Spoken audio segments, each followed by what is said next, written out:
ya no es novedad que la situación económica entra en una fase de crisis profunda, sobre todo cuando uno aborda la cuestión de la matriz productiva en la Argentina, donde los más damnificados son aquellos que menor poder de fuego tienen, como las pequeñas y medianas empresas. Sin embargo, estas son pilares fundamentales del sistema y la estructura productiva argentina. Por eso le damos la bienvenida en la periferia de AGN Prensa al titular de APIME, Julián Moreno. Julián, ¿cómo estás? Gustavo Ramírez te saluda. ¿Qué tal, Gustavo? Bien, todo bien por acá. Sobreviviendo, te diría. Bueno, eso no es una buena noticia, ¿no? Porque uno debería decir, bueno, estamos viviendo. Sobre todo porque Argentina ha sabido ser un país de mucha intensidad en su mercado interno, ¿no? Sostenido por las pequeñas y Ujú. medianas empresas. Y cuando hoy uno observa el mapa geopolítico, ve que países con alta tasa de crecimiento sostienen el pilar de su producción en el entramado PYME. Y en la Argentina pasa todo lo contrario, ¿no? Sí, bueno, Argentina, el consumo interno son dos terceras partes del Producto Bruto, o sea que es fundamental y nosotros necesitamos que siga haciéndolo. El tema es que ese consumo se consigue básicamente con el ingreso de los trabajadores y el gasto público. Son dos cosas que este gobierno se está ocupando de poco a poco ir destruyendo. Entonces, es cada vez más difícil sobrevivir en ese escenario, todo el entramado PYME, ¿no? Que hace rato viene golpeado, que no hay una política pública que apunte claramente al desarrollo del sector. Muchas veces se generaron políticas paliativas, digamos, ¿viste? Como decir, bueno, viene todo para atrás, bueno, vamos a tirar una soga para que sobrevivan, porque nadie puede desconocer la importancia que tiene el entramado PYME en lo que es la generación de empleo, ¿no? O sea, el 63% del empleo privado es PYME, es empleado por empleadores pymes.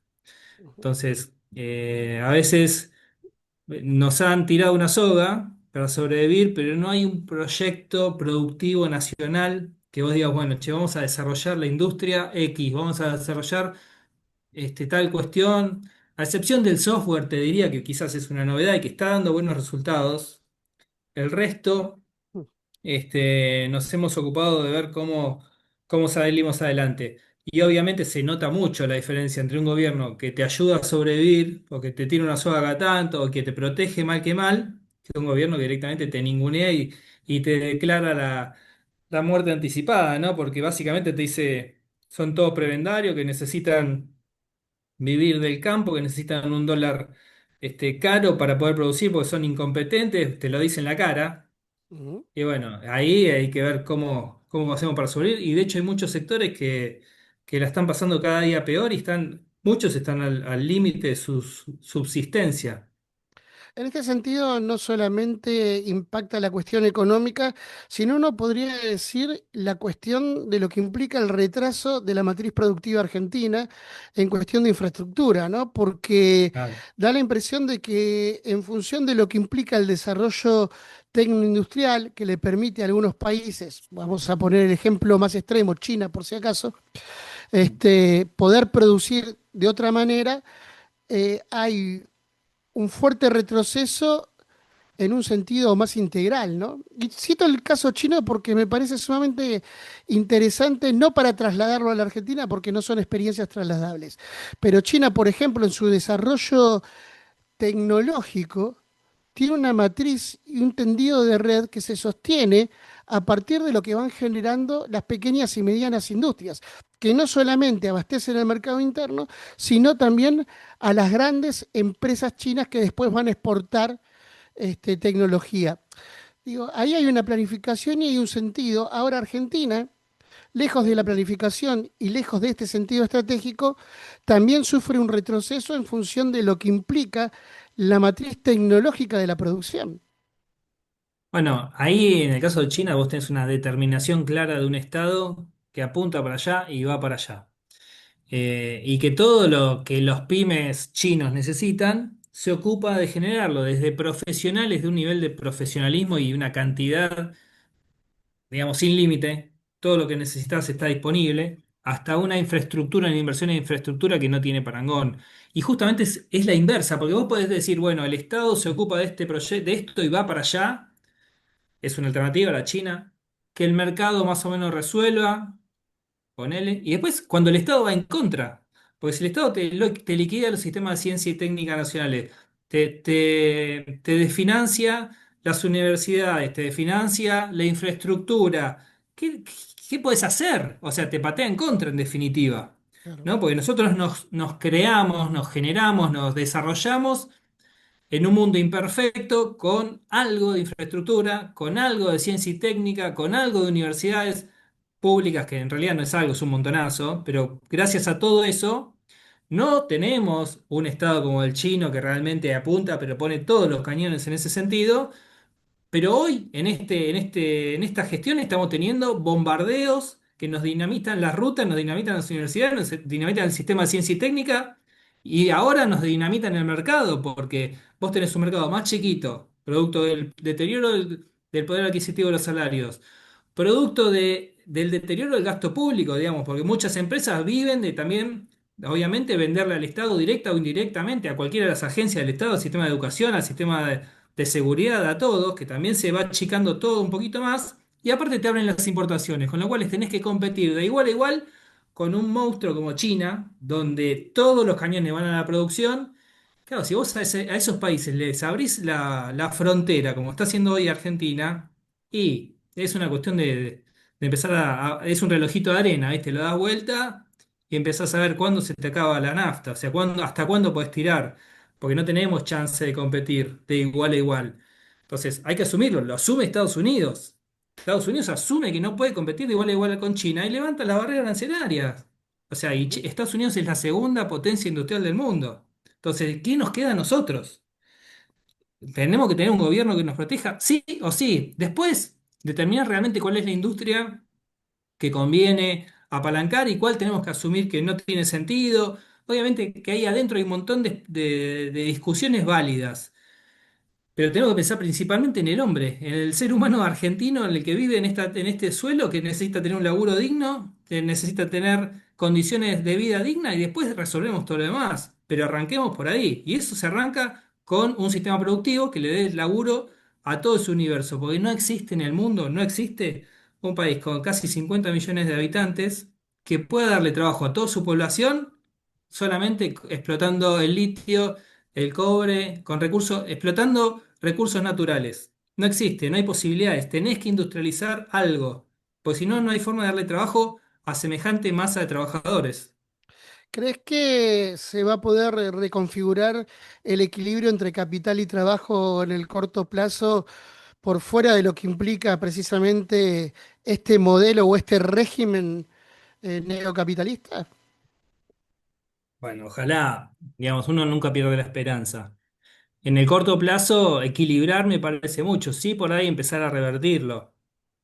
Yo creo que tenemos que marcarnos objetivos posibles para poder ir disfrutándolos, ¿no? Pues si nos ponemos un objetivo Ujú. demasiado difícil de conseguir, por ahí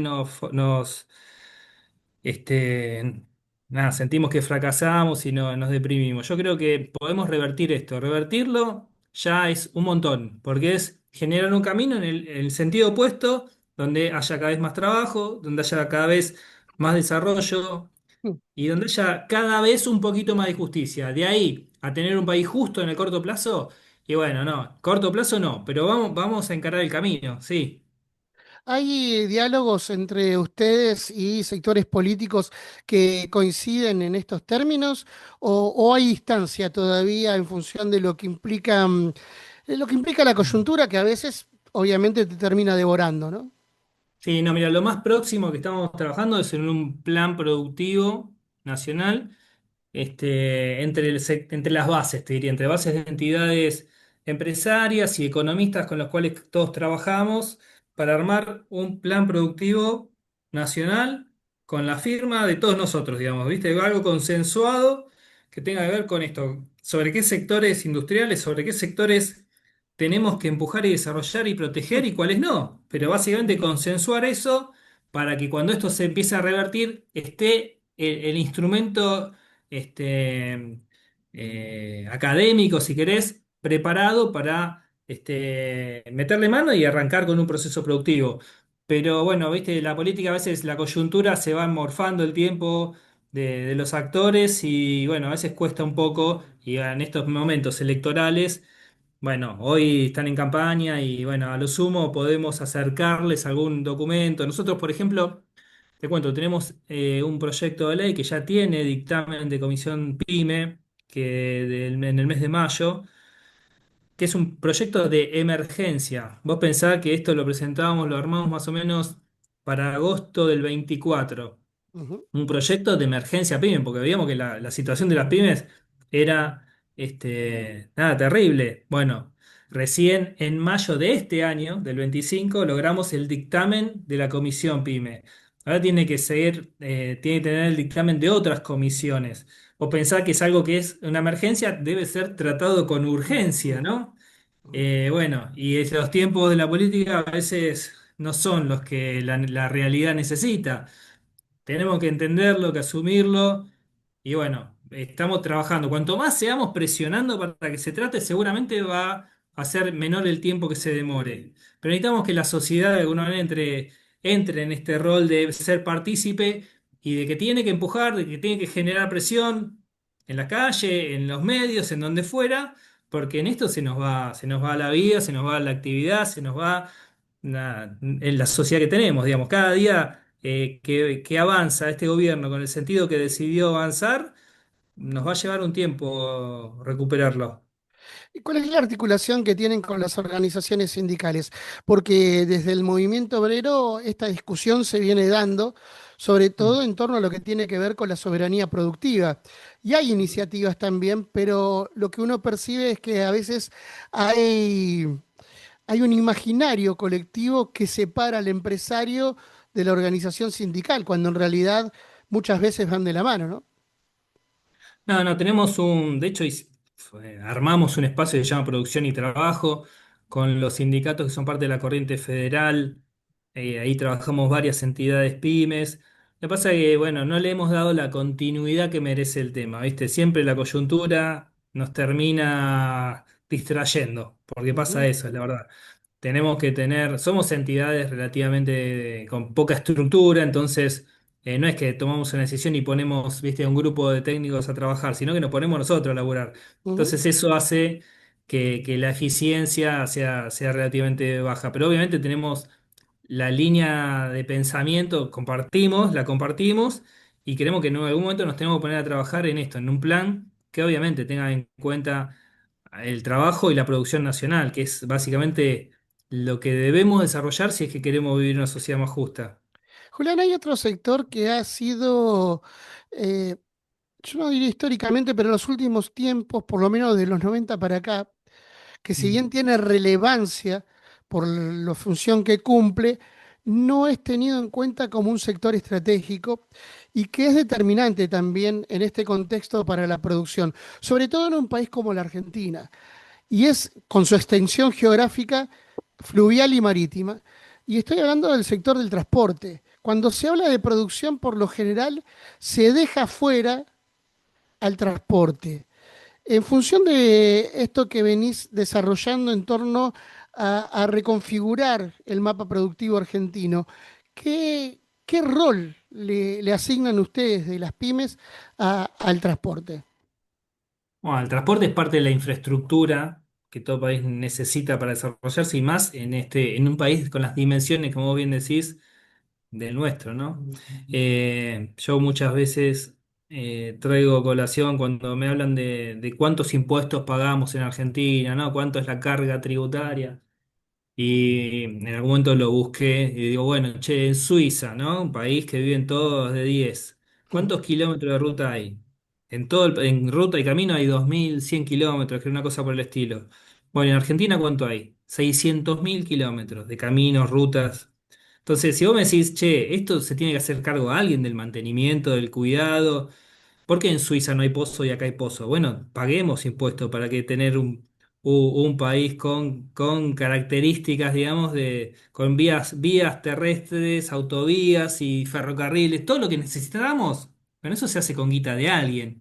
Y es con la guita de los impuestos, básicamente. Entonces, si dejamos que lo hagan los privados, obviamente van a hacer las dos rutas que les conviene para hacer el transporte de la mercadería que quieren y todo el resto está detonado. Entonces, un poco tiene que ver con esto, ¿no? El transporte es un compromiso es parte de la infraestructura necesaria para tener desarrollo y obviamente para desarrollo que no sea solamente el puerto, ¿no? El transporte tiene que vincular transversalmente al país, no solamente ser el abanico que era en su momento las vías férreas, ¿no? Que era cómo sacar la producción por el puerto de Buenos Aires. No, nosotros necesitamos integrarnos.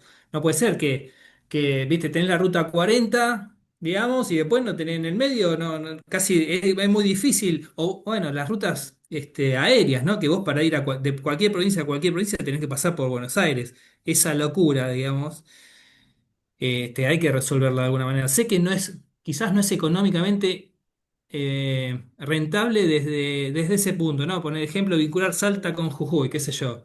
Pero bueno, es cuestión de arrancar y mejorar la comunicación y ese transporte hace a más mercado, y ese mercado hace a una economía más desarrollada, y eso, economía más desarrollada, va a ser también una sociedad más desarrollada. Después discutiremos qué es primero, ¿no? Pero creo que es muy importante el transporte desde ese sentido, ¿no? Desde ese punto de vista.